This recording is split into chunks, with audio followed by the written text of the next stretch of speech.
अस्सलाम वालेकुम dear students. हमें इस क्वेश्चन में कह रहा है कि जी आप क्या निकालें। ये एक स्टॉक ए है और ये बी है, तो इनका रिटर्न निकालें। यार इसकी प्रोबेबिलिटी को इसके साथ, इसको इसके साथ, इसको इसके साथ, जो आंसर आएगा ऐड करो, रिटर्न निकल आएगा। इसी तरह इसको इसके साथ, इसको इसके साथ मल्टीप्लाई करके, यानी एक्सपेक्टेड रिटर्न का फार्मूला होता है rate into sorry return into probability. तो ये फार्मूला लगा के आपने रिटर्न निकाल लेना है स्टॉक ए का और बी का।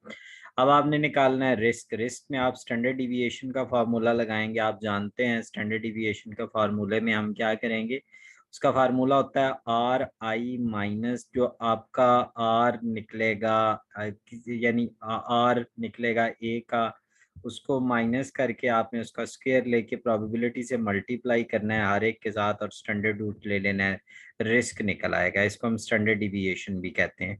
अच्छा, इसी तरह आपने बी का भी निकाल लेना है। अब वो कहता है कि 40% ए को एलोकेट करें और बी। इसमें ना मैं आपको बताऊं, बी जो है वो कम रिस्की है। आप देखेंगे इसका कम स्टैंडर्ड डिविएशन निकलेगा। फाइल मैंने बनाई हुई अगर आपको चाहिए हो, लेकिन आई वुड रिकमेंड कि आप खुद करें।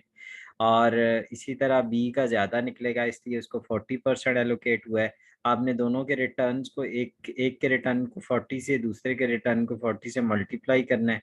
और आपने क्या पोर्टफोलियो का क्या निकाल लेना है, रिटर्न निकाल लेना है। ठीक हो गया। Thanks for watching, stay blessed, good luck.